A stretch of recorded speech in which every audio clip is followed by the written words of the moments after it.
Today is December the 17th, 2019. We're in Austin, Texas. My name is Maggie Rivas Rodriguez, and I'm interviewing Anthony Medrano for the Voces Oral History Project. First of all, thank you, Anthony, for agreeing to be interviewed by us. This is the first interview that we're doing with somebody who is a trovador, in your case, a mariachi, and we're really delighted at the prospect of what we're going to be doing today. Well, thank you for having me. So let's talk a little bit about your start in music. How did that happen? I don't know if it was by accident. I don't think I was born into this, only because my family weren't musicians or entertainers like a lot of musicians become. They become musicians because they were taught at a young age, because their families played guitar and they entertained, and everybody was raised like Linda Ronstadt. Her father was a singer, and they sang songs at home, and then she got into music. I didn't grow up that way. I mean, we had a fun, happy family, but nobody was a musician or entertainer. I think I just kind of was drawn to music. I loved to listen to music young. I loved to listen to all kinds of music. The way I ended up mariachi was just through circumstance. I started as a folklorico dancer when I was about 14 years old.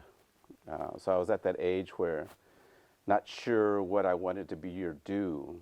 My father had just moved us from an inner city part of San Antonio to a more upscale part of San Antonio. And so the high school I went to, the middle school I went to, there were not many Latinos there.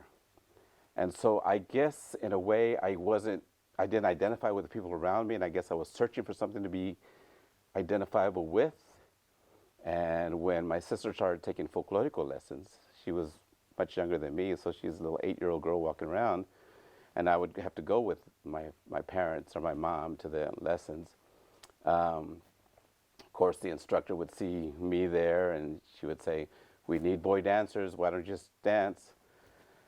And for some reason I said yes. So I started dancing, and it was folklorico, which is Mexican folklore dances, traditional dances, like from Jalisco and that kind of stuff. So that's when I got connected to the music.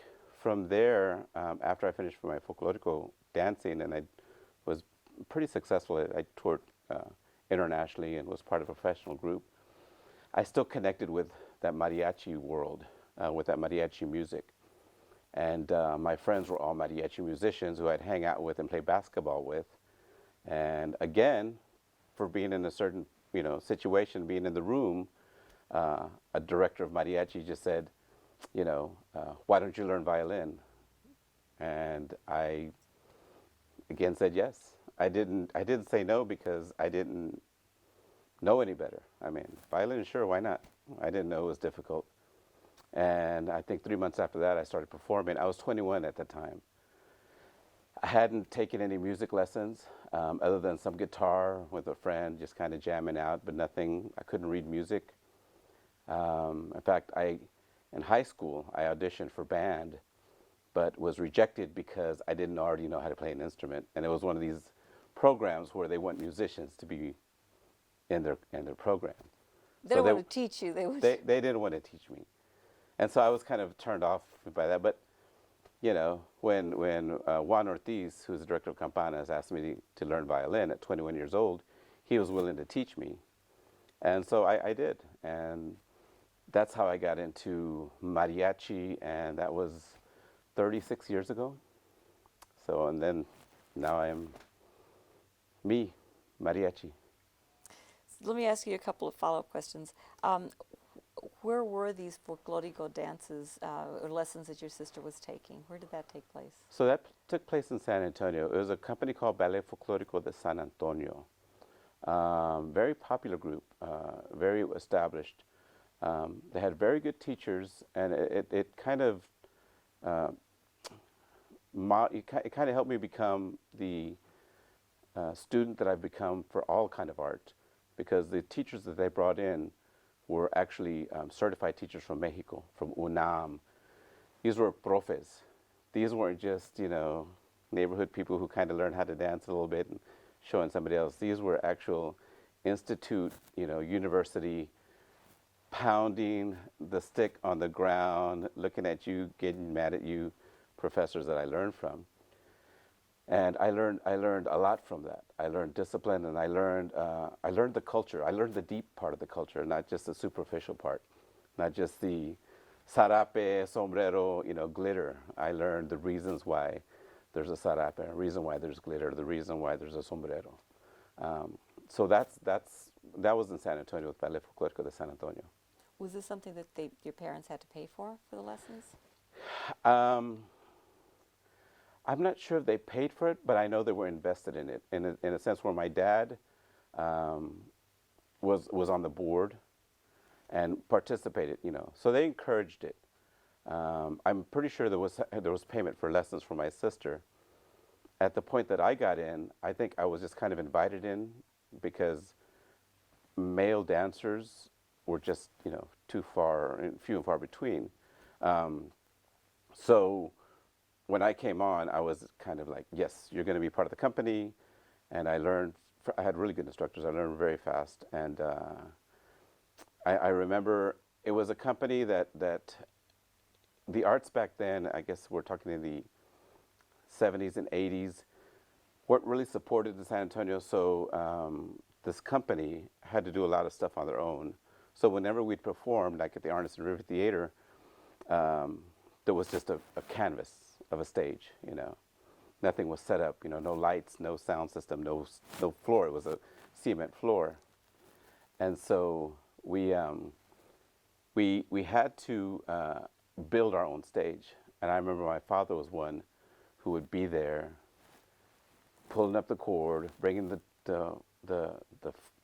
pieces of wood, the panels, the 4x8 heavy wood to lay on the ground, to set up the stage. So I knew he was very much involved in that sense with us. So what was the name of the group that you were dancing with? Was it the same Baile Folklorico de San Antonio?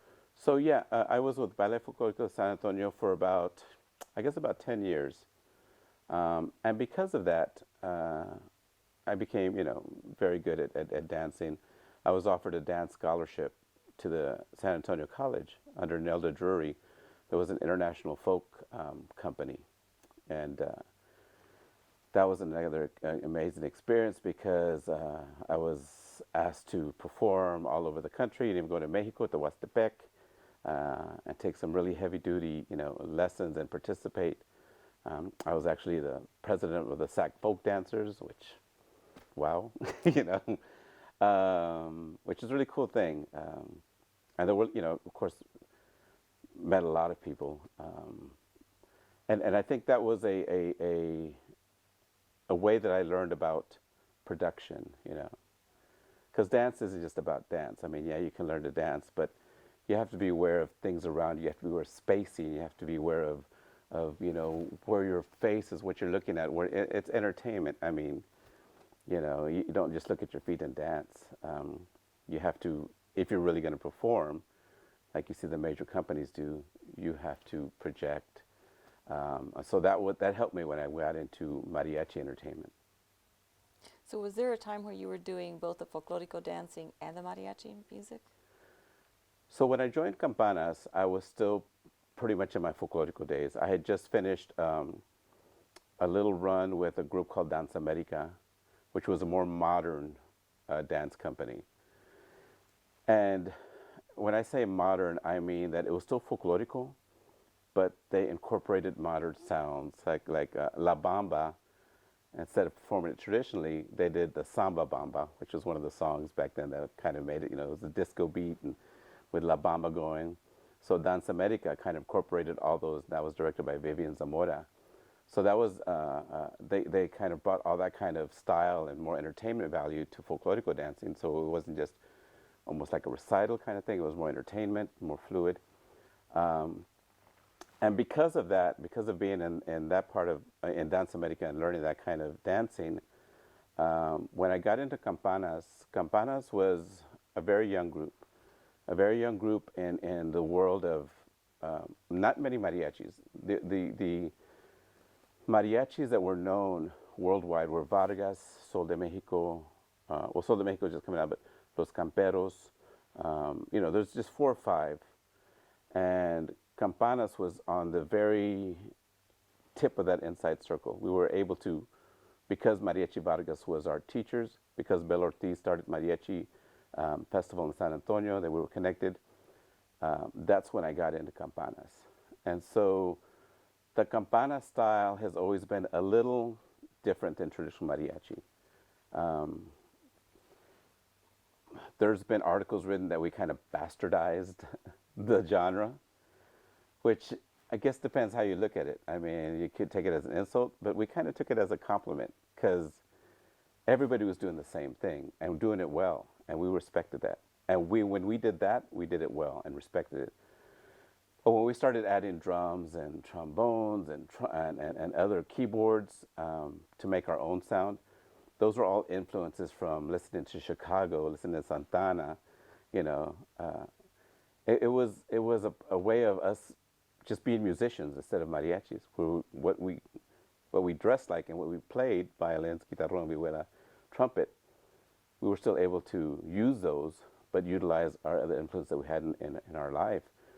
So to go back to dancing and mariachi, at that point when I started playing mariachi, I brought in Folklorico dancing into Campanas.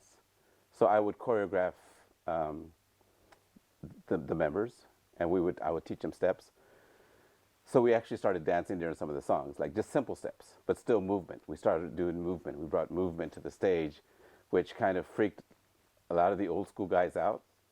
And they were like, no, no, no, no, no. You shouldn't be moving on stage. You should be just standing there. Of course, they kind of figured it out that people wanted to be entertained. And mariachis had always, up to that point, just been kind of seen as accompaniers, like around the back with the star up front, whether it's a dancer, a singer, a soloist, whatever. Mariachi was almost like the backdrop, the musical backdrop to everything. So for us, we didn't want to be that backdrop anymore. Belle and Juan didn't want us to be that backdrop anymore. She wanted us to be in front. Everything that everybody could do up front, we could do. But just because they were packaged differently or by themselves, that's why we were behind them. So that's when dancing started coming out. So I would do that with the group. We would dance Folklorico and perform. So the traditional mariachi would be dressed in black or white costumes. Can you tell me like the traditional and? So the difference. So the word costume. There's when you dance, you wear a costume because it's you change a lot. But mariachis prefer to be referred to as a suit because it is a suit. So trajes.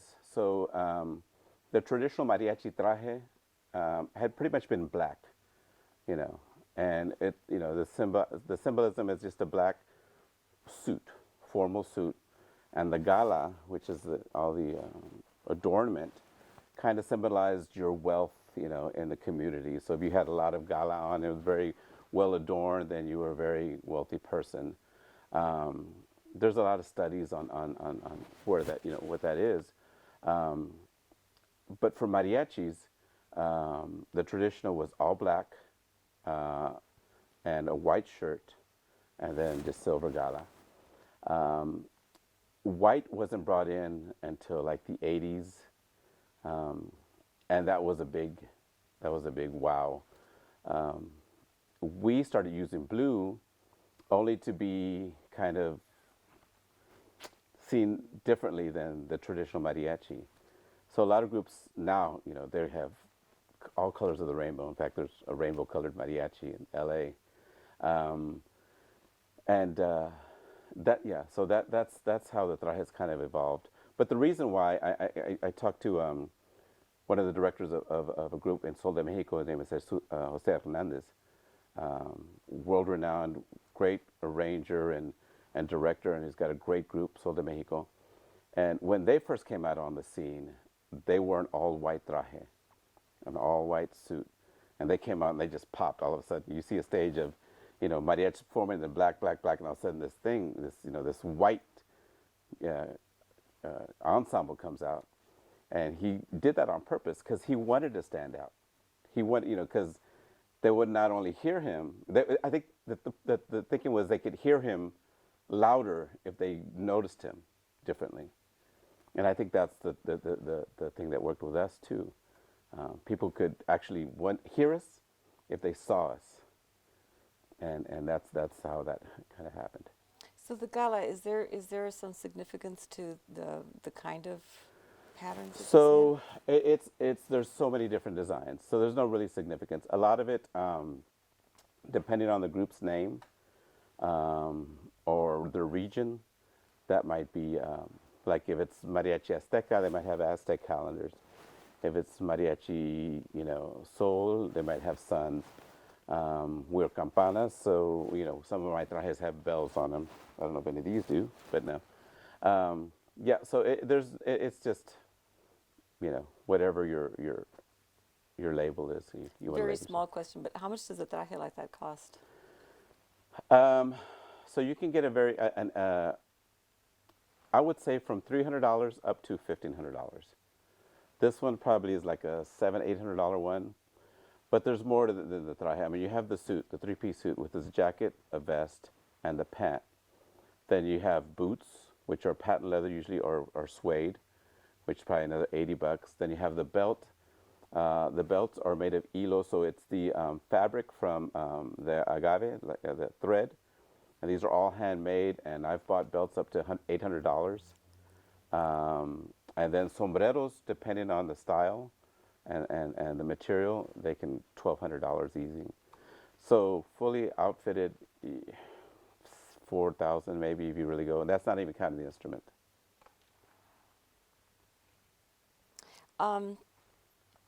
So, what did you know about mariachi when you first were exposed to mariachi music? Did your parents listen to mariachi music?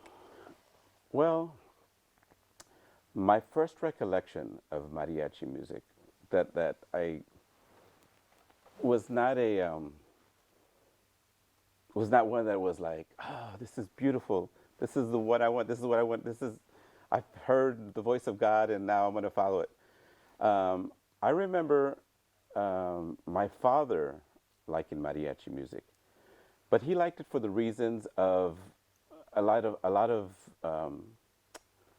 of people fall in love with mariachi music for the feelings that it brings out that we're not able to bring out on our own and not able to process.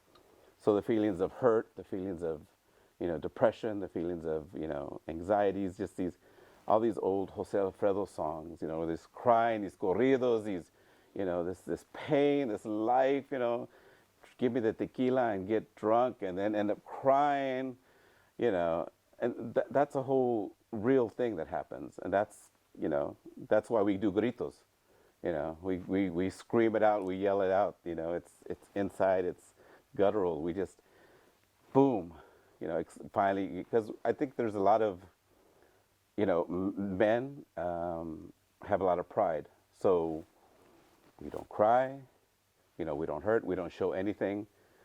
But once the song gives you permission to do that, and then the tequila gives you a little more encouragement to do that, then you do it, And it's not just men, I think it's just for everyone, but particularly men. So I remember my father listening to Jose Alfredo, and I don't think it was the same for the reasons I listen to him now, because the musicality. I think it was just what the message was. And so I associate that as a young child with a lot of uneasiness and just not good memories of being at home, because my father was a Vietnam vet. He had a lot of issues from Vietnam when he came back, and I think he wasn't able to process them. And then plus, having drinking to kind of suppress all that kind of emotion and feelings. And then when it came to the music, being able to bring it back up in a way that it wasn't a good memory for me. So I remember, seeing him crying and being totally dismantled in the living room, listening to mariachi music. And I'm like, I hate this music. I don't want, I don't want to be this. I don't want this to be my family. And then it was an embarrassment. I was born in San Antonio. My parents were born in San Antonio. My grandparents were born in Mexico, but Spanish was spoken at the house a lot. But I was never taught Spanish. I, to this day, if you ask me if I speak Spanish, I'll say sí, but I'm not confident. It's because it was raised. My parents were punished for speaking Spanish in school. So, because of that, it was a time when we were being raised that they didn't want that kind of punishment on us. So what happened, I think, is that it became an embarrassment for me to have Spanish around me and letting people know that, oh my God, my family speaks Spanish. So I remember one time being picked up from school, and my dad had the windows down because we had no AC in his car, and he had, mariachi music playing, Mexican music playing, and I was embarrassed. I was like, they're gonna find out we're Mexican. Why do you do this? Because I was a kid, and that was the reaction. So I didn't like the song being played loud, and of course now I blasted on my radio and the windows down. But back then, those were the reactions I was having to the music and to the culture. It took this journey going through folk, and I still don't understand how I hated it, but got drawn to it, and how I ended up being this person who really fights for it. It's an interesting thing that happened. So at some level, you even back then, you loved it. There was something about it that you loved. I I didn't know I loved it. I think it was just all where I was when I was. I think if we would have stayed on the east side and grown up there, this never would have happened. But because we moved from a predominantly Hispanic neighborhood to a side of town where I was, I think, 10 Mexican Americans in a class of 2,000 at Churchill High School. Yeah, I often say that there were 5 people that I hung out with high school. There was Chata, El Pantero Negro, the lowrider, and the soccer player, and then me. I mean, that was the only Mexican American people that were around me. So yeah, from being displaced, for lack of a better word, into a less Hispanic community, I guess for whatever reason, I got connected back to the music, to the culture. Like I said, all started with Folklorico. I was good at it, and it was interesting because maybe because I was good at it that I wanted to keep doing it, and it was easy for me. Like I said, when I was 21, I started to play the violin. I never played before. I never. I mean, 4 months later, I was performing, because I took the attitude of not trying to master it first, but just trying to learn it. I was mimicking, like I would do in folklorico dancing. We were taught not only the male parts of folklorico, but also the female parts. So I wasn't just a male, I was a person who performed, and I had to learn all the performance parts of it. So when mariachi came, I was not a male, I was just a person who was going to perform, and I had to learn, again, how to perform. So a lot of my first probably year of performing, I was just kind of smiling and entertaining, but kind of just trying to keep the same thing going with everybody else who had musical lessons and classical lessons and everything. And I think through that way, I was able to keep up with them and be their equal in a sense. So did you learn how to read music then?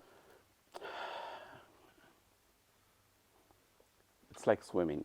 I've never taken a swimming lesson, but I can get in the water, I can float, I can go from end to end. But if you ask me if I knew how to swim, I would say no, because I never taken a swimming lesson. I think the same is for reading music for me.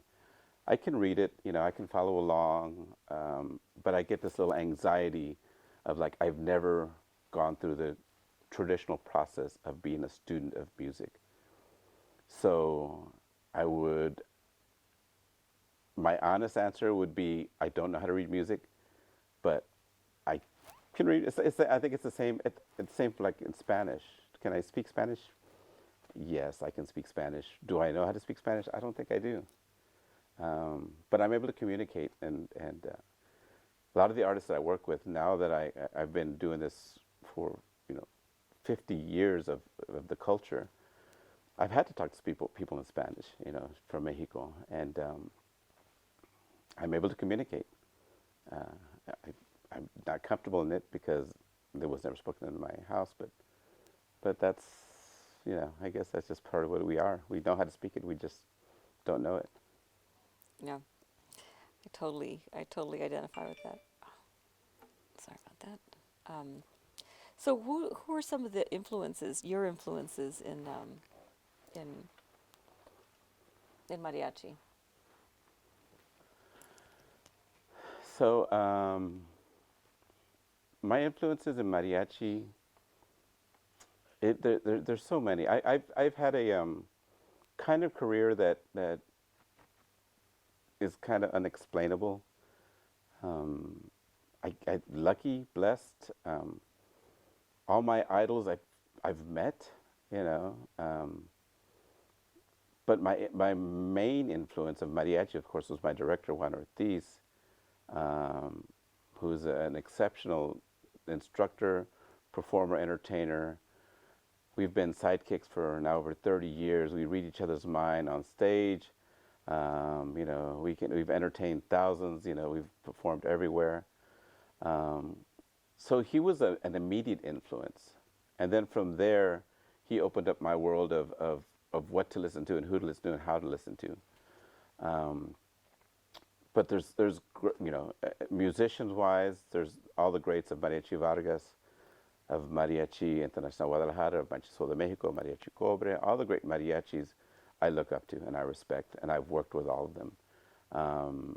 Singers, Lucha Villa, José Alfredo Jiménez, I've connected to all these, Rocío Durcal, Lola Beltrán.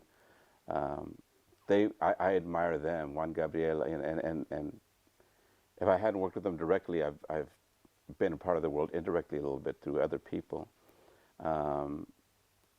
Working at part of what I do now is I direct Mariachi USA at the Hollywood Bowl, and that's Mariachi what? Mariachi USA at the Hollywood Bowl. So it's been going on for 30 years, and it's produced by Rodrigo Rodriguez, who's Cubana, but moved to LA. She was part of the Pedro Pan.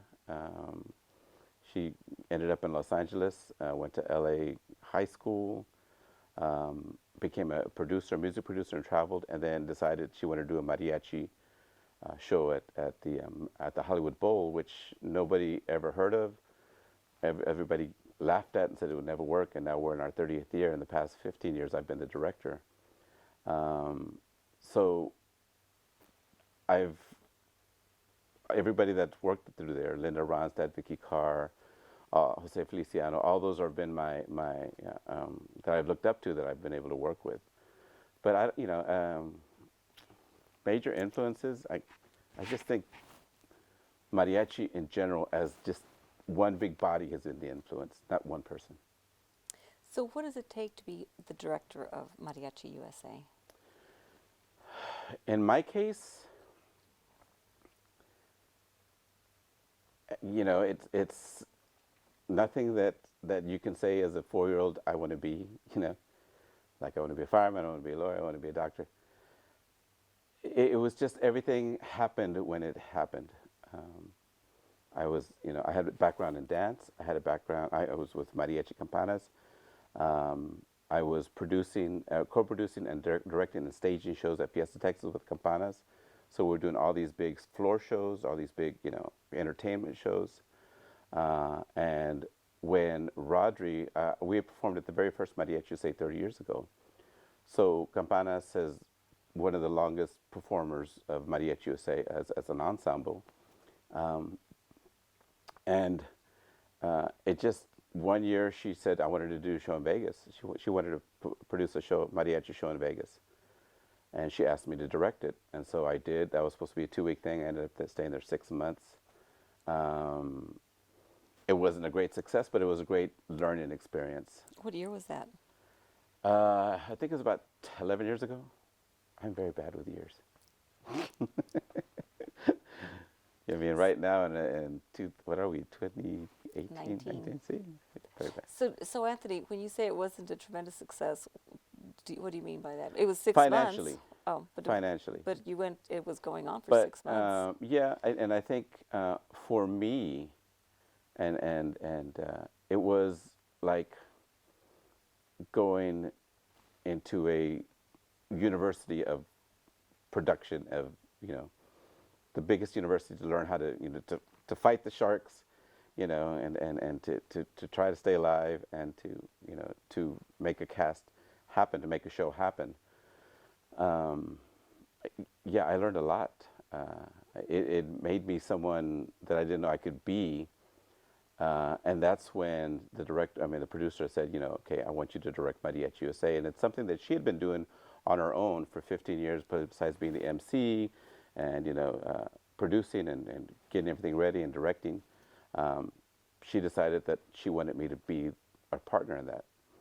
So to direct a show in Mariachi USA is a big thing. At the Hollywood Bowl, I remember when I first got there, I was scared.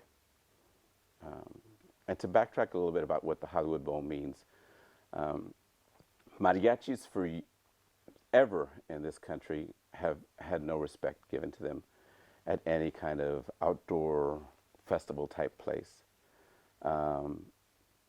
We're a group of 12 musicians.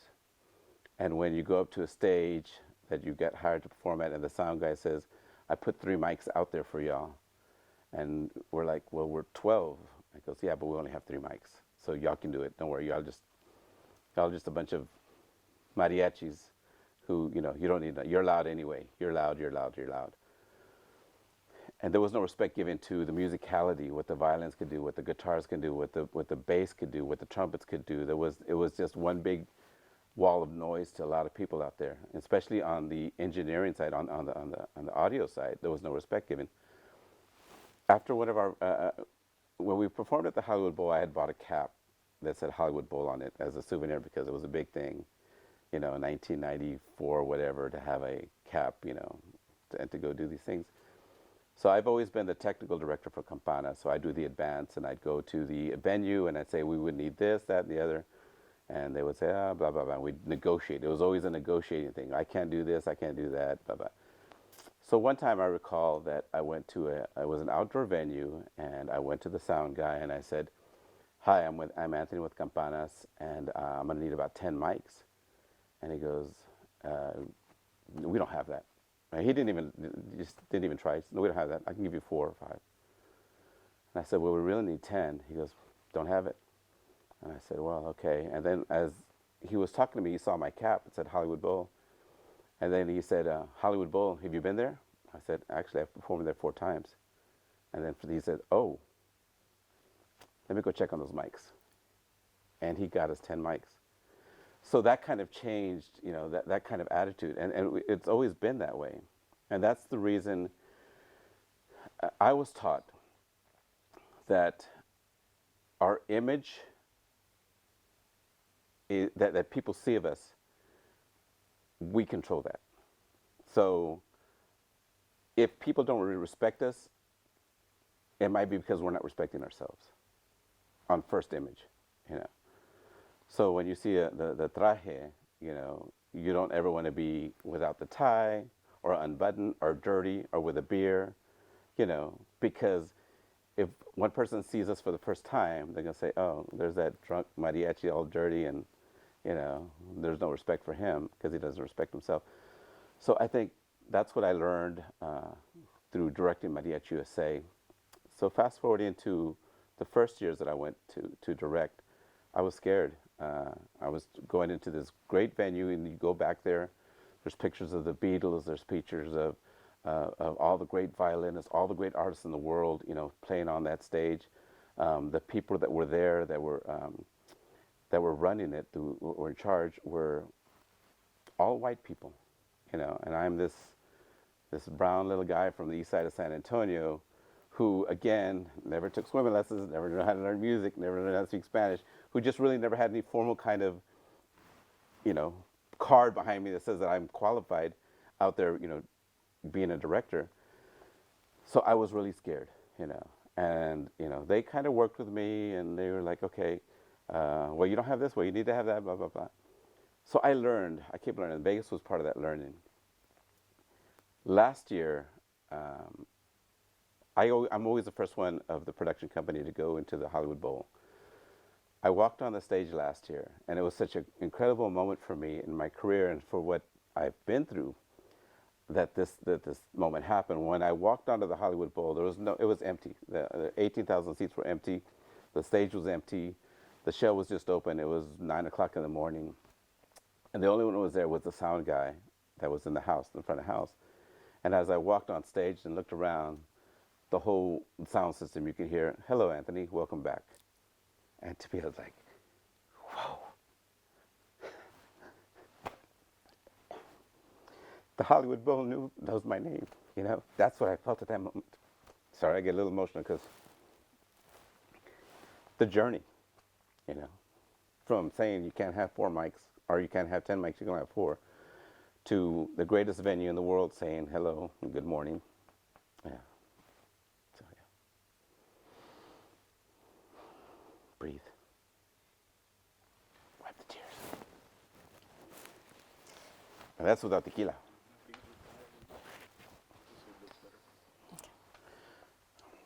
So, at what point were you able to support yourself with mariachi music? I've never been a financial guy. I don't know how it happened. I mean, I know that I had my own apartment, I had my own car. All I ever did was really mariachi. I was able to pay bills and do all that kind of stuff. When I got married, I was blessed with a wife who said, you need to keep doing what you're doing. So we became partners in this thing, and I have been. And bills get paid. Money comes in, bills get paid. So again, I might not be able to do this. I don't know, but yeah, it's just happened. But at what point did you not have to have a second job, like a day job, so you could do I've this? never had a second job. I've never, other than just doing the teaching thing, I've always been an artist. I mean, I did some work in high school when I wasn't really kind of, full time, but I've never had another job other than being an artist, or either a dancer or a musician. Yeah, it was a lot of work. I mean, there wouldn't have been time for a second job. I think now, the musicians now, there is a second job. Well, it's mostly education, to teach, and they have families. I don't have any kids, so I don't think I ever had to make that choice of like, I got to feed my kids. I have to stop this, and I have to go work at the post office, But there was never that point in my life where there was have to make a decision, this or that. So I've never had a second job. This has been my job. Do you think that's changed over the years for other mariachis, or other troubadoras, I should say? Yes. So if you look at the older musicians, that's all they did. They were musicians. Some of them were like the trios that are Mi Tierra downtown in San Antonio, that have done it their whole lives, and they've done it. They keep doing it till they're 70-something years old because that's their income. That's how they take care of their family. A lot of the old school mariachis, that's all they do, But now this generation is a mix of educators and musicians. So you mentioned working with Juan Ortiz, right? So Juan is the son of Bel Ortiz, is that right? No, so the way it started was Belle Ortiz was a school teacher at the SASD, a music teacher. She was in charge of music program. She implemented mariachi education into the schools, and Juan, who became her husband, was also a musician and an educator. So they worked alongside to implement the mariachi education, and they started the Mariachi Festival in San Antonio. Okay, so her son is also a mariachi, though, right? Her and son, an educator. Roland, Okay. is one of the directors of Campanas de America now. And he has a second job. He's a realtor and a musician. Okay. But yeah, So his dad is with Campanas de America. he's and his stepfather is the musical director of Campanas de America. Okay. So one thing that I'm not clear on, and I do not have a music background, are all the different roles, because you mentioned you're artistic director and then you're the technical person. How many different roles does it take to put together a Campanas de America, and is this true for other mariachi groups, or is this kind of unique? Are you guys are there different levels, like some mariachis who just get out and play, and other ones that this is a more professional operation, so they have to do all these different parts? So I think in our case, Juan was the musician. Juan was the musical. He's the one that taught us. He's the front man. He's the educator. Belle was the manager. She's the one that really pushed and fought for us. You know, Belle was the one and who made sure we took our place and not asked our place. You know, so she's the one that really took care of us on that end. I'm sorry, what do you mean by that? Took our place rather than... So I've learned through speaking to a lot of beautiful people and hearing a lot of wonderful stories. Latinos, sometimes we ask where we should be. We ask our place when we go places. The story that I can recall is Dan Guerrero, who is a wonderful producer and director and actor. He talks about going to Cesar Chavez's funeral, and that he got all his Latino movie stars and people from Hollywood, the Hollywood elite of Latinos, to take a bus and go to Delano for the funeral. And once they got there, he told everybody, stay on the bus. I'm going to go see what we're going to do, and I'll be back. And he went and talked to somebody with a clipboard, and he says, I'm Dan Guerrero. I have, Edward James Olmos. I have all these major stars from Hollywood. We're here for the funeral. Where should we go? And the person with the clipboard said, well, I see the procession, there's the campesinos at the end. Go ahead and just follow on behind. So he was like, okay, well, I guess that's where we're going to be. And as he was walking back to the bus, he saw this big black limousine pull up right to the front of the procession. Jesse Jackson walks out, stands up, looks around, sees, I think, Ethel Kennedy right up front, and just walked up there and sat next to her. And he just like, he didn't ask anybody. He took his place. And so that's what I learned, that sometimes when we ask what our place is or where our place is, people will tell us, oh, you? Yeah, go over there. If you're giving me all that power to dictate to define you, then I'm not going to put you in front of me. So that's where ask versus take has been a lesson for me. Okay, so Belle is the one who told you, Belle is the one who fought to make sure that we took our place, and that was asked. So when we would do shows, she would make sure our names were spelled correctly, that we got the recognition, that we were in the front of things, that we weren't just backdrop, that we weren't just hidden, that we weren't just seasoning for the event, that we were actually relevant and put in a good place to be seen and recognized. So that was Belle's role. Roland grew into being more of a financial director, making sure we got booking the gigs. And for my role, since I had all the Folklorico and staging and production background, took on that role. Other groups have a musical director and an overall director, but they also have their staff, like agents and stuff like that, that take care of them. They might not necessarily be in the group, but for us, that's how it works. Um, Tell me about mariachis, your relationship of your organization, of your mariachi group, to other groups locally, statewide, and nationally, because it seems like you know everybody in San Antonio for sure, and then nationally probably as well, and maybe internationally. So Campanas came about at a time where I guess we were the first wave of young mariachis, of new American mariachis to come about. Everything had been Mexico, and even the groups that were in Los Angeles were from Mexico that relocated. So there was no American mariachi. So we were probably one of the first, if not the first, American mariachi. I know those groups in Tucson also that were forming. Um, so that's how we kind of got brought into this. We were all our members were from San Antonio.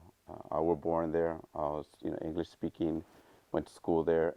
Who just loved mariachi music, and performed it really well. And we were recognized by Mariachi Vargas, which is the world's greatest mariachi, as a really good group, because of the relationship between Bell, Juan, and Mariachi Vargas with the Mariachi Festival in San Antonio. They kind of became our godfathers. So when they were asked to perform places and asked, did you know any other groups, Campanas would be one of the names considered. And that's how we started playing at one of the first mariachi festivals, not only here in San Antonio, but there was one at Universal Studios that started a mariachi festival. And then when the Hollywood Bowl came about, we were the youngest. We were the first group to ever play there. We were all from the United States. And just from there, it just kept going. What year was it that you all started the mariachi? I believe it was like 19. Let's see. I have to look. I have to really. I have a history of it somewhere. Okay. But It's very interesting though. Why were these groups starting about the same time? Why were there groups in Arizona and here and Los Angeles? So there was this interest in mariachi music. There's a Arizona. I think it was a way to become culturally relevant, I guess, in society, to embrace something that we already had that we really weren't using. People love Mexico, and we were here, and education was the big thing. I think education was the fourth. The reason why Bell started teaching it, and it all goes back to not being able to speak Spanish. That whole, which we're still kind of in, that atmosphere is like, no Spanish here, don't speak Spanish. And she tells a story about when she was an educator, that a lot of the teachers around there complained to the superintendent, the principals, that she was only teaching songs in Spanish, not in English. Well, her recount is that she was teaching songs in French, in German, and all these other languages besides Spanish. She was only teaching 2 songs in Spanish. But because they didn't hear any English songs, they just said it was all Spanish. And so that's why she fought back and said, well, we just can't be told our place. We need to take our place. And so she pushed for mariachi education with Mariachi Vargas. Lucha Villa was big. Jose Alfredo was still, was a big artist that people listened to. Linda Ronstadt hadn't come out yet. This was way before Linda. And so it was just at that time where education, kind of backfilled the need for mariachi, and festivals were started. People, wanted to perform. Mariachi festivals happening, traveling to LA. We did a lot of traveling back then. So is this related in any way to the Chicano movement? I would say there has to be some kind of relationship there. I mean, it was an awareness that people were starting to have. to be born again Latinos, to be to be Chicanos, to be to fight back, to claim the land back, to the thing that we really never left. We never really, we weren't, we didn't cross, we were here. So that there's generations of mariachis that have been here, but just weren't exposed. And I think for a lot of the people that I know, their parents were musicians, mariachis, or their fathers were. So that's how they became. So there's 2 or 3 generations out there deep of musicians that play here in the United States. Interesting. So what makes Mariachi Vargas, who you consider the greatest mariachis? So if you go back to the origins of mariachi music, it was very indigenous. It was very mountain. It was very almost like, if you compare it to American side, like bluegrass. It's very, like if you listen to country music now compared to what bluegrass used to be, or like real deep mountain music. So Vargas did that with mariachi music, and particularly like Ruben Fuentes and Silvestre Vargas, who was the founders of Mariachi Vargas. They took the very basic melodies of music that was happening with the dancers in the little pueblos, little villages. They refined it and orchestrated it a little more and made it a little more packaged to where it was pleasant to hear. And people, and radio stations started playing it. And it became soundtracks, and it became, themes and everything like that. So Mariachi Vargas was that first group that actually kind of did that. There are other groups out there. I mean, I'm not saying that they're the only groups, but they're the most recognized. And from my experience of knowing and growing up with that, I believe it's the 3rd generations. If you go through generations of Vargas, they were founded 150 years ago, I believe, maybe around there. You have the first generations of Gaspar and Silvestre and those 5-piece, then the second generation of a little more bigger piece.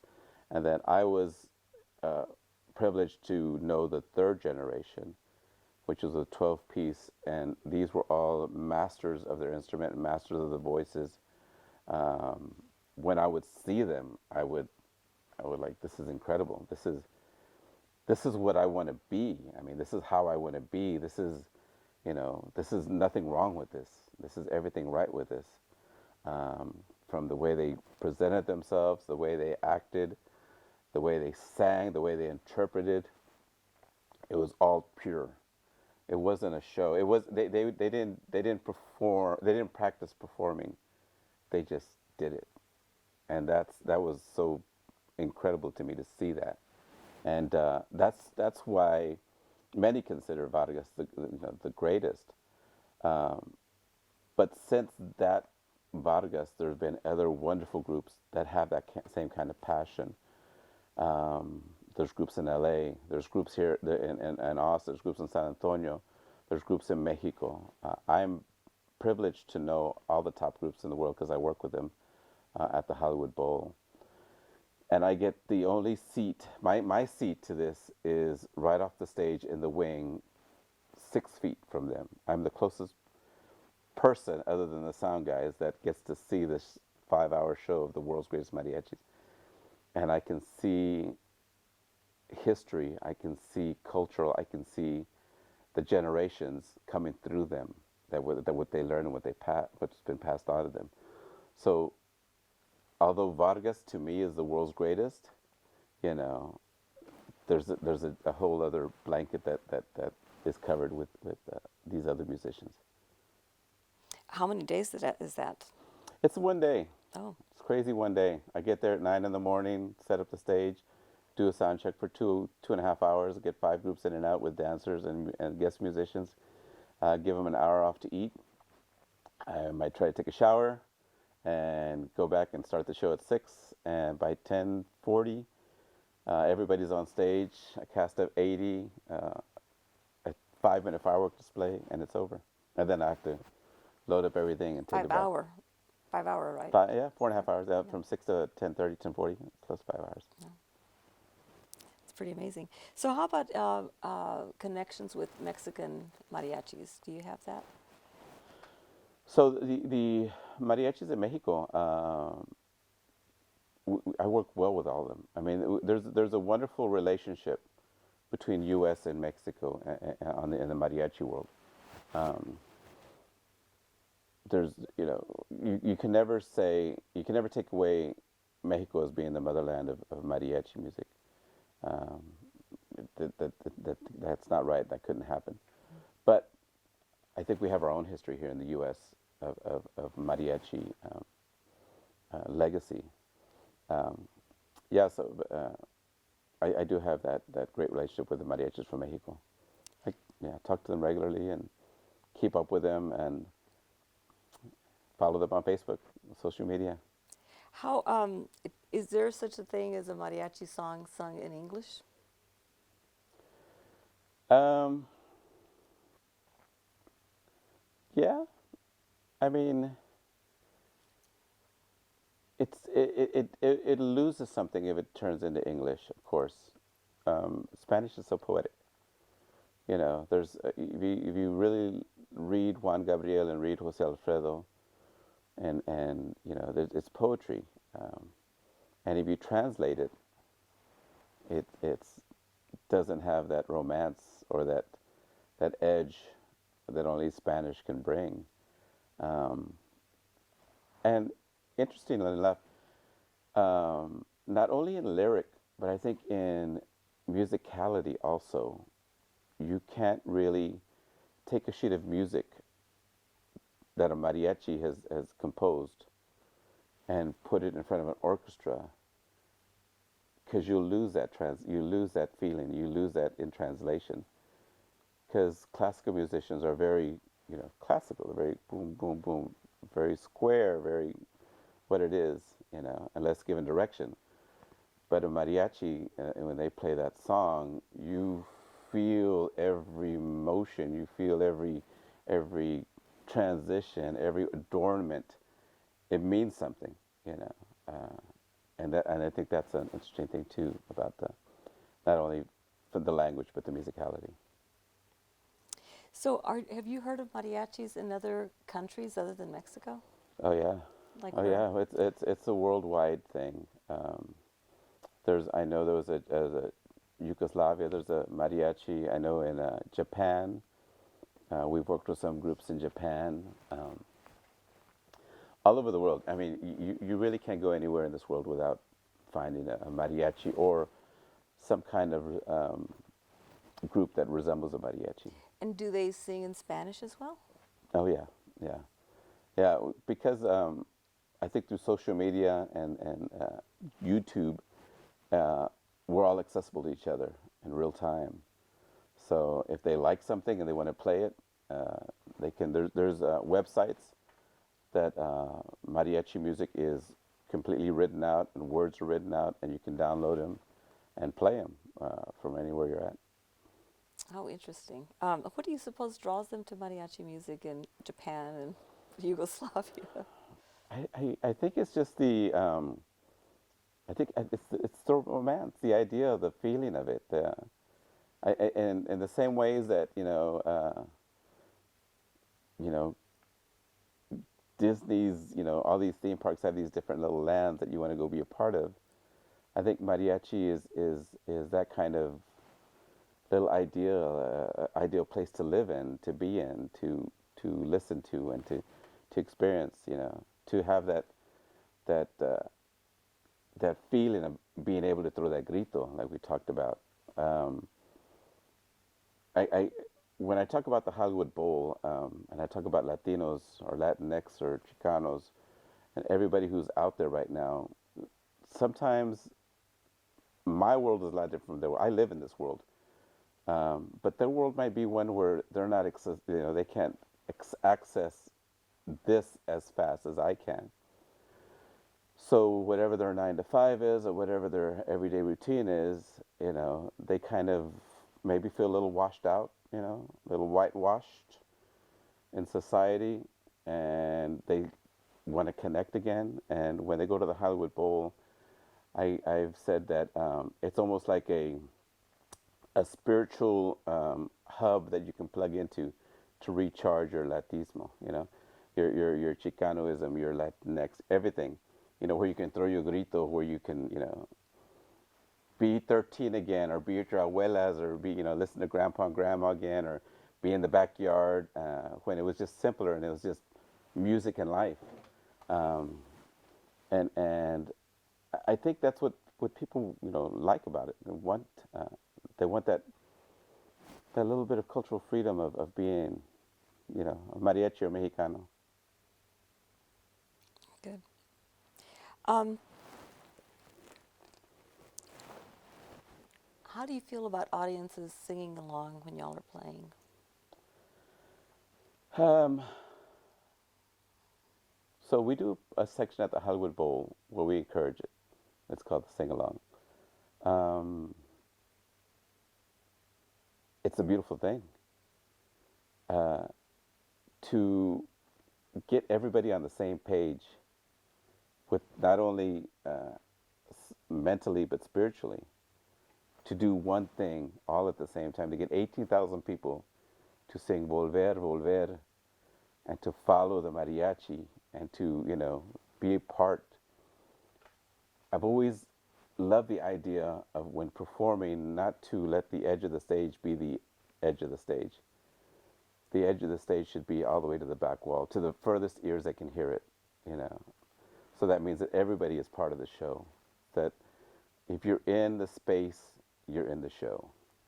Um, so for people to sing along is a beautiful thing. I mean, it's so natural, it's organic. I mean, all of Juan Gabriel's songs, Amor Eterno, Vicente's songs, so everybody sings.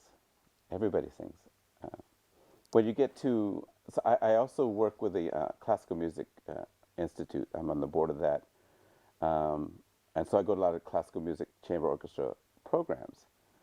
And in those pieces, there's movements. There's 4 different movements in basically every classical piece. And the proper way is you let the pieces go straight until the end of the whole piece, and then you're supposed to clap. But people, when they really like something, when they really, just get taken away, they forget that. And they want to applaud, and they want to be real-time reacting to what's happening. So I think that's okay. And I think that's the beauty of mariachi. You're there, you're real time. You can throw grito, you can start dancing, you can start singing, you can do all those things in real time. You don't have to wait till it says, okay, now you can sing, all rise, all sit. That's kind of the beauty of the music. Okay.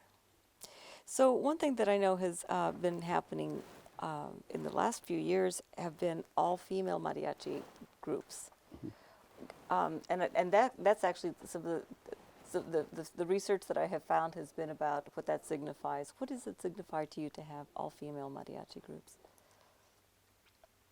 All female mariachis is not a new thing. Um, I back in the 30s there were all female mariachis. I guess it's I totally respect, and some of the best musicians that I know are part of female mariachis ensembles. But it's tough. It's tough only because it's a machismo genre. I mean, it's Mexico, um, machismo. The man is always the highest part of the totem pole in our culture. That's the way it's been. I mean, I don't agree with that. Um, but to be a female mariachi, when I see them, I notice that not only are they have to be great, they have to be super great to stand out.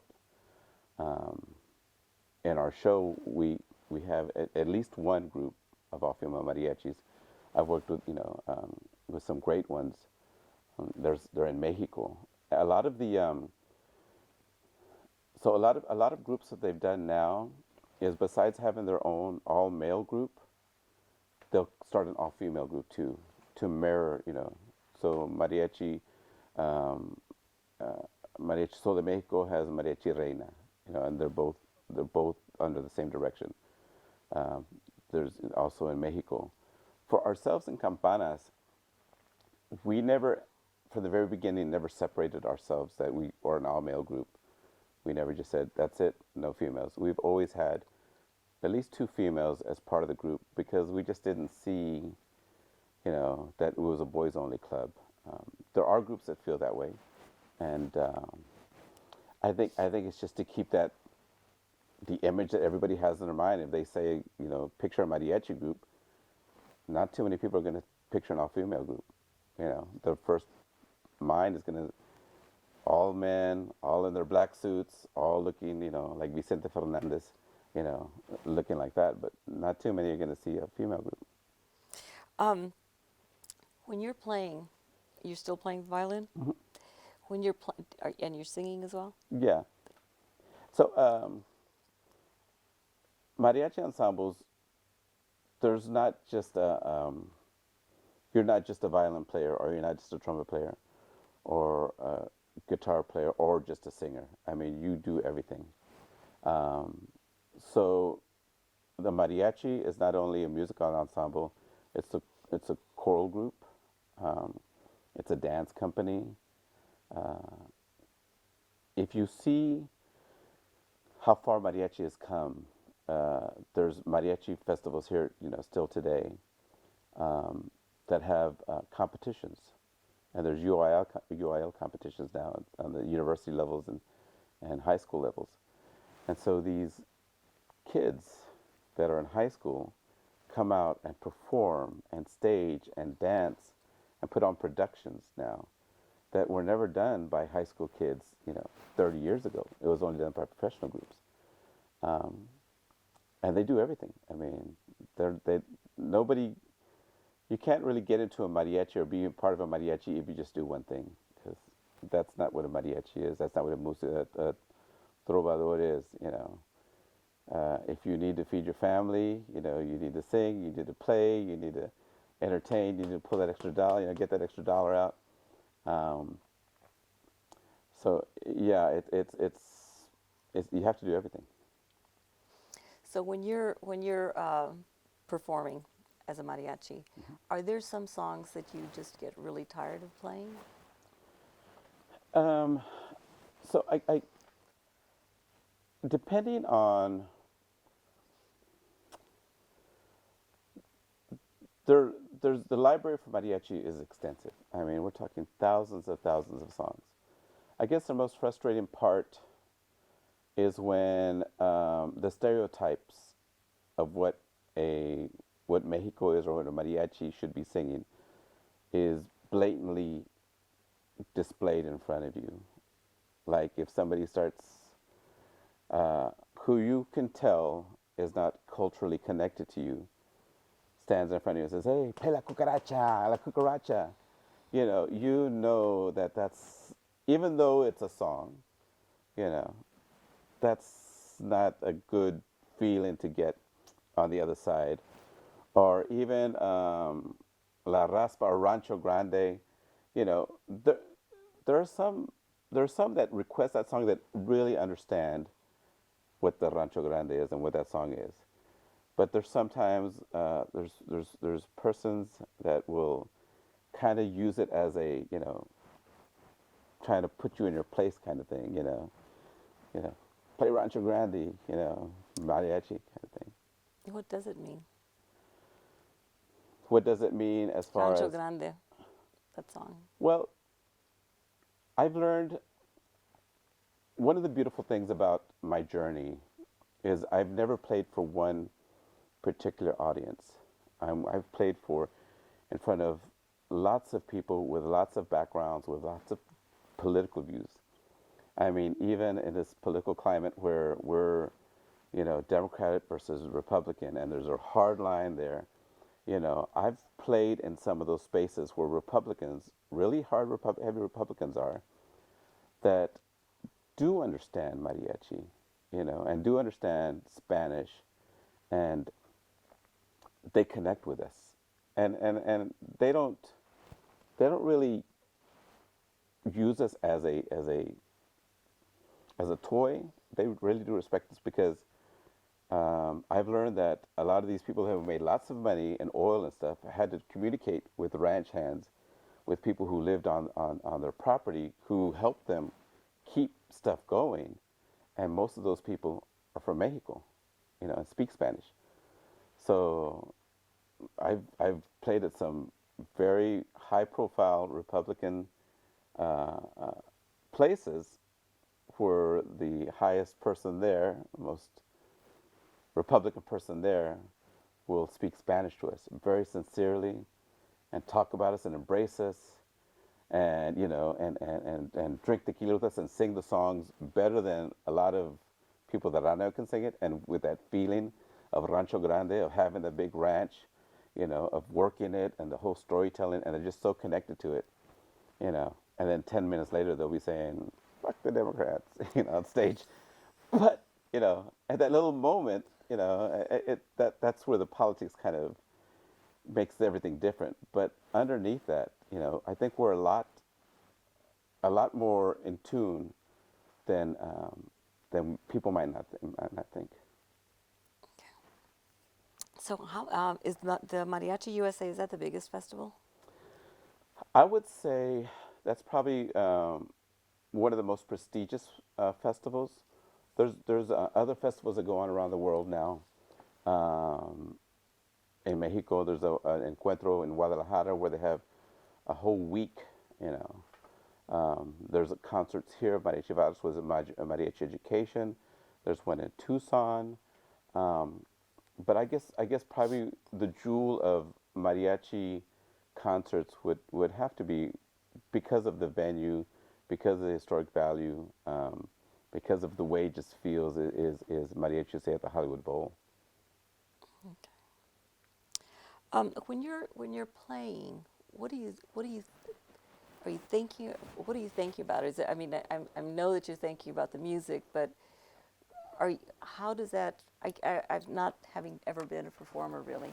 Um, what goes? What are you thinking when you're in front of a large group of people? I think it's changed my real time processing of what happens while I'm performing. When I was younger, it was just fun. I mean, I was just like, I'm having fun. I'm with my friends. They depend on, we're a team. We depend on each other. We're doing this great job. And we're just living in that moment of, just entertaining and not really processing it. As I've gotten older, I've started to really kind of reverse that and really trying to live beyond the moment and see the bigger picture of what's happening, and seeing who I'm entertaining and see who's watching me and see the little kids, what the reaction is. I try to make it a point, because we've done from like the White House, the Hollywood Bowl, then we do our quinceañeras and weddings and funerals and stuff. And almost every time there's a child that's watching us, just off to the side, just staring at us. So I personally, and some others do, I focus on them, because everybody else is having their good time. But this one little child is just completely in me, just like, so I perform to them. I let them hold the violin. I let them play the violin. And my hope is that it does something to them, to not be afraid of what this is, and to embrace it a little more as they get older and want to be it. Um, One of the rewards, I think, from being an educator is seeing some who are my students be educators now, become educators, and to be more worldly citizens, which they might not have had that opportunity if I wasn't part of that movement to be in front of them at that point. I remember when I used to teach at one of the middle schools in SAISD, when it first started out, the programming, it wasn't a part of the curriculum. It was, we were forcing mariachi music in the electives. We were saying, you need this. We can help your kids. They can find a way to engage in school. And so our first kind of position in that whole curriculum was almost like a alternative to detention center. You know, you can get expelled, you can get detention center, or you can take mariachi class. So that was like the very first rung of this ladder.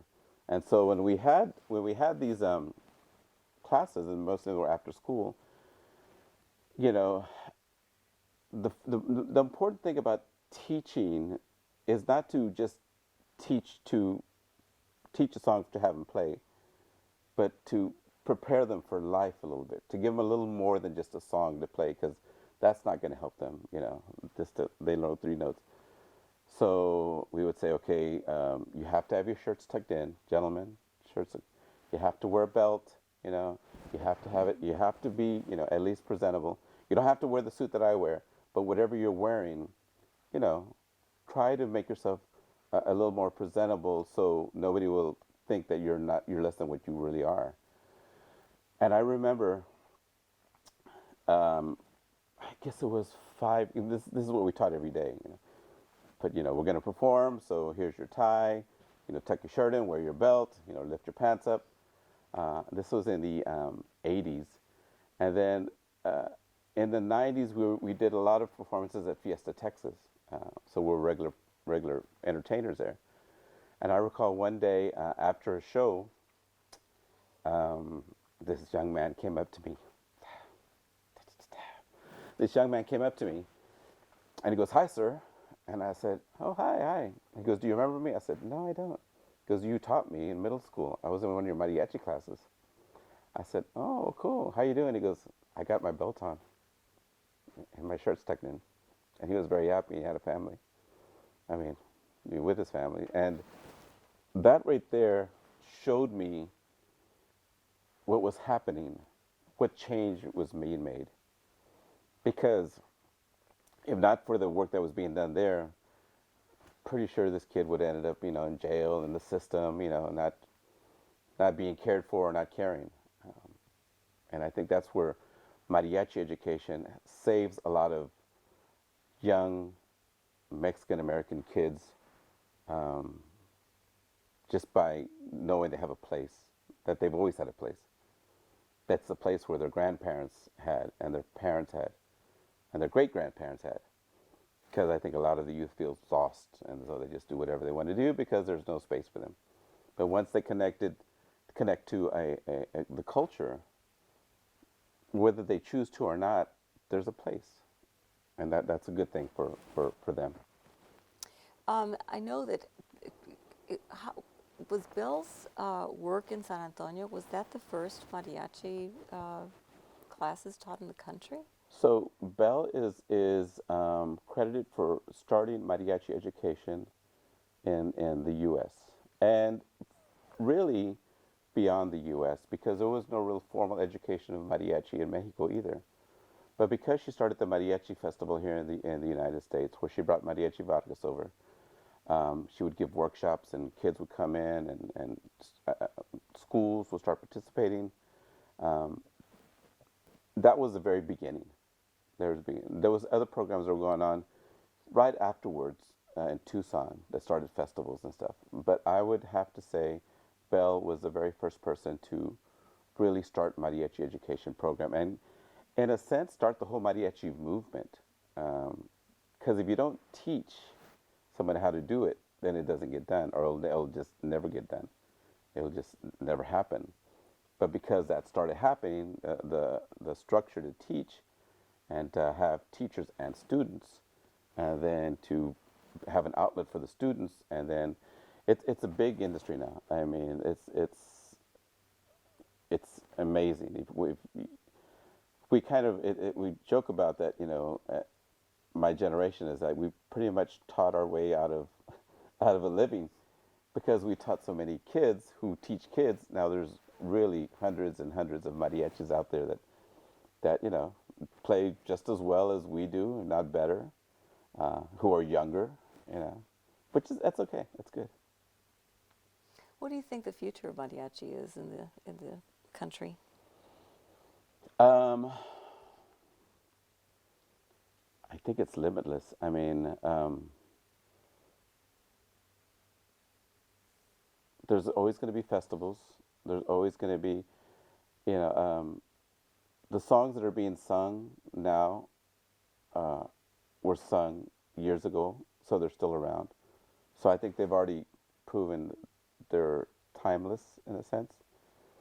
Um, so just like the Bachs and the Mozarts and all those classical musicians who were born in the 15 and 1600s who still get played now, I pretty much see that still happening with mariachi music. So 300 or 400 years from now, we'll still have ensembles and we'll still have these same songs being sung and instrumentations, and I just see it a forever thing.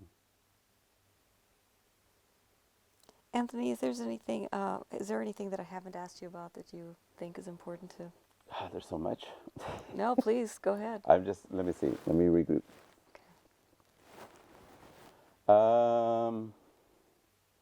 It's hard to pick out any other. I think personally for me, um,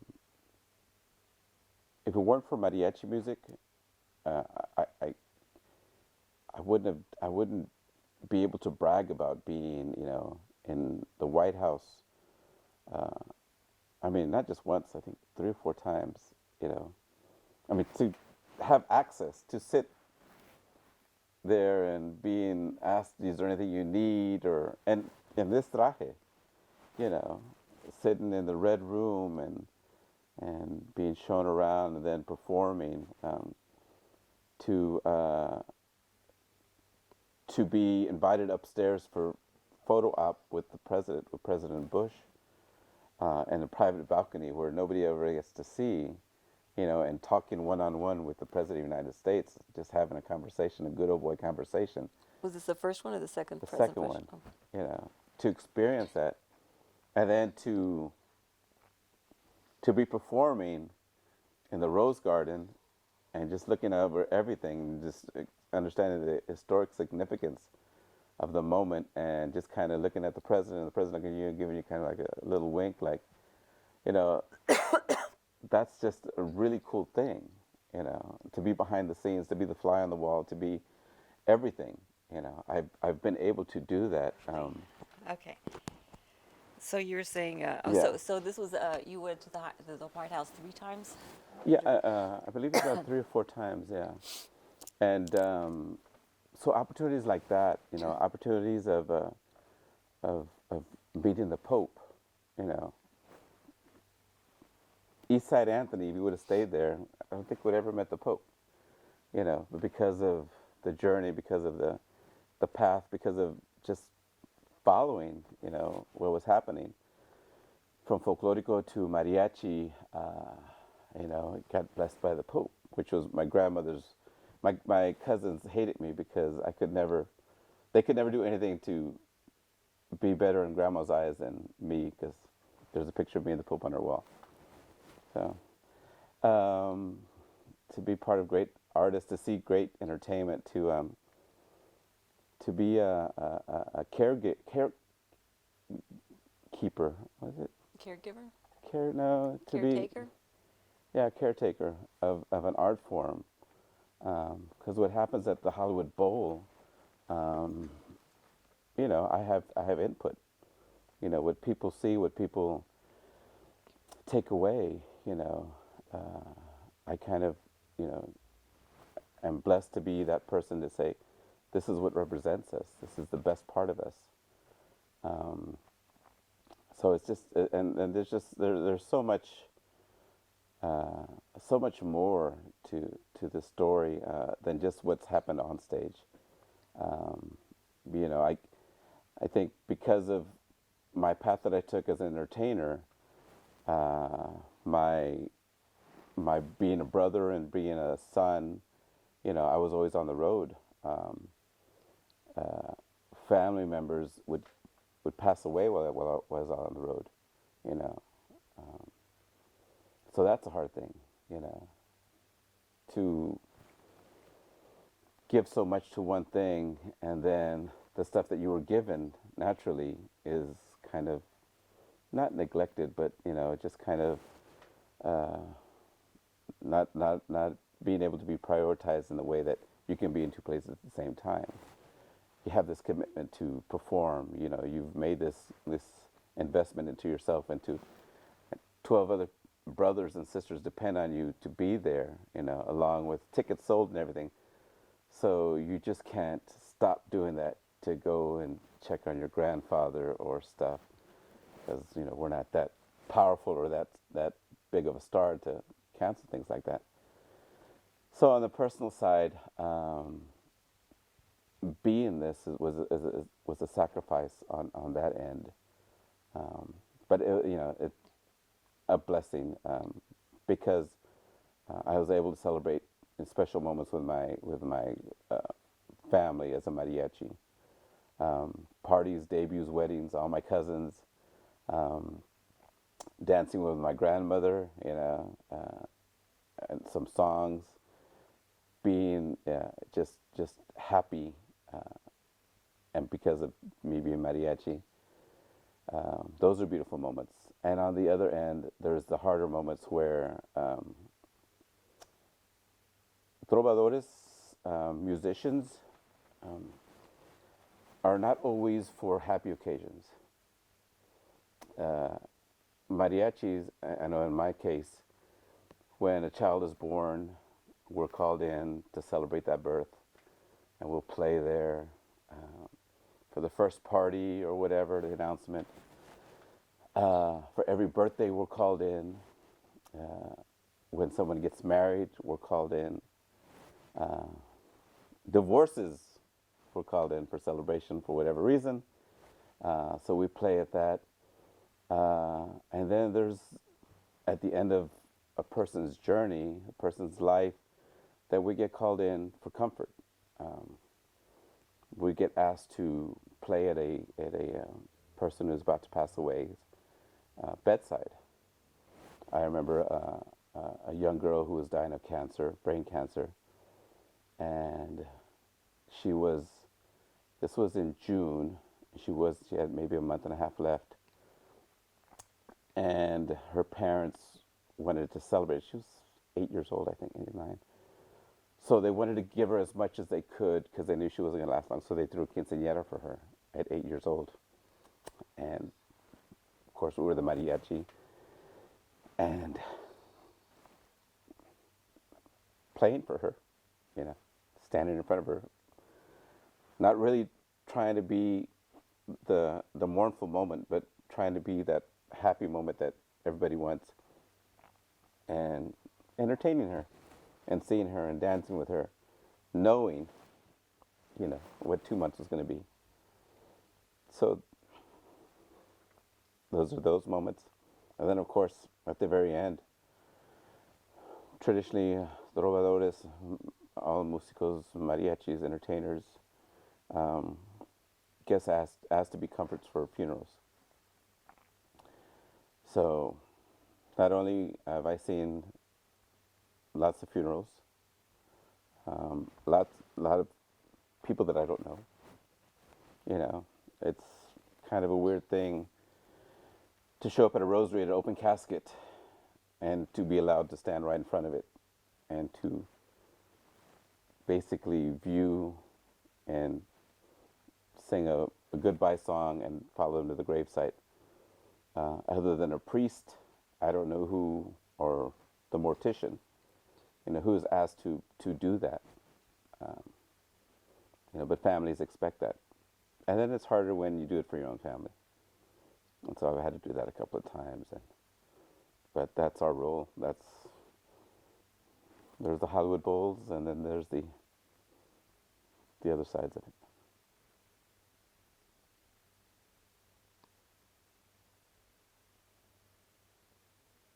Anything else you think we should add to this? Oh, I'll probably think of something later. We'll do part 2. No. We can always do another interview. Yeah. Do you want to do any promos into the... What are like the verses of the songs that you remember the most? Like for instance, like Amor Eterno has like a bunch of those. Like que tus ojitos jamás se hubieran cerrado nunca. Like what are those verses from the songs that you kind of like relate to or that you remember the most, and if you want to quote them, you can quote those. Like I was saying that the lyrics are so beautiful, so poetic.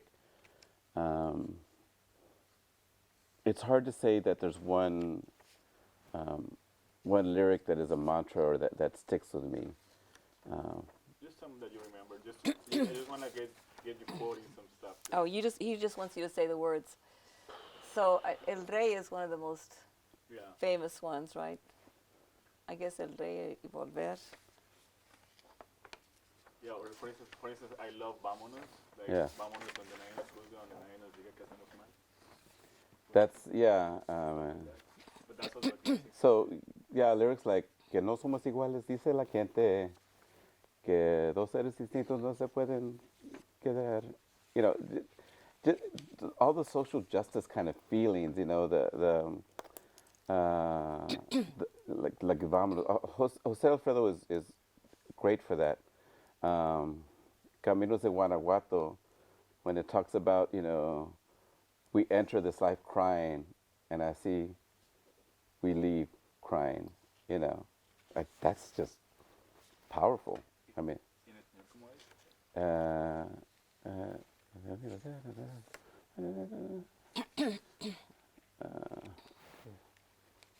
comienzo siempre llorando, así llorando se acaba. Yeah.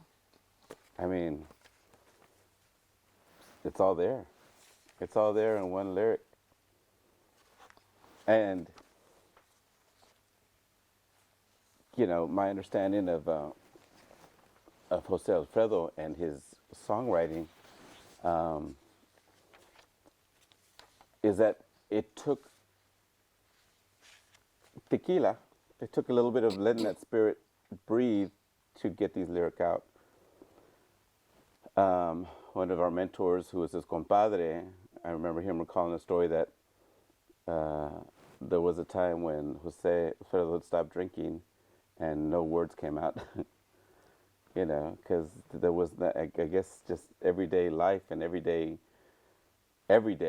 just kind of covered it.